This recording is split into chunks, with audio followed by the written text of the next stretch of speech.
2026-27 academic year కి admissions ని ఆహ్వానిస్తుంది పల్లవి engineering college. నాక్ ఏ గ్రేడ్ గుర్తింపు, అత్యాధునిక మౌలిక సదుపాయాలు, 91% పైగా ప్లేస్మెంట్ సక్సెస్ రేట్ తో టాప్ ఎంఎన్సీ కంపెనీలో ఉద్యోగ అవకాశం. అడ్మిషన్ల కోసం 9247528134, 9247528135 నంబర్స్ ని ఈ రోజే సంప్రదించండి. జూలై 4 అనగానే ప్రపంచవ్యాప్తంగా మరియు భారతదేశ చరిత్రలో ఎన్నో మర్చిపోలేని మరియు అత్యంత కీలకమైన సంఘటనలు గుర్తుకొస్తాయి. వాటిలో ముఖ్యమైన వాటి గురించి ఇప్పుడు తెలుసుకుందాం. మొదటగా యుఎస్ ఇండిపెండెన్స్ డే. ప్రపంచ అగ్రరాజ్యం అమెరికాకు ఈ రోజు అత్యంత పెద్ద పండుగ.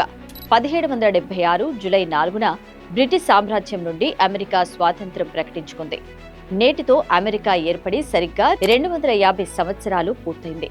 భారతీయ సనాతన ధర్మాన్ని, సంస్కృతిని ప్రపంచవ్యాప్తంగా చాటి చెప్పిన గొప్ప ఆధ్యాత్మిక గురువు స్వామి వివేకానంద గారు 1902 జూలై 4న తన 39వ ఏట పరమపదించారు. ఆయన బెల్లూరు మఠంలో ధ్యానంలో ఉంటూ మహాసమాధి చెందారు.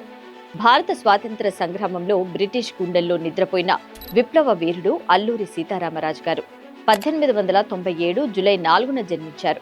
గిరిజనులను ఏకం చేసి ఆయన నడిపిన రంపా విప్లవం చరిత్రలో నిలిచిపోయింది.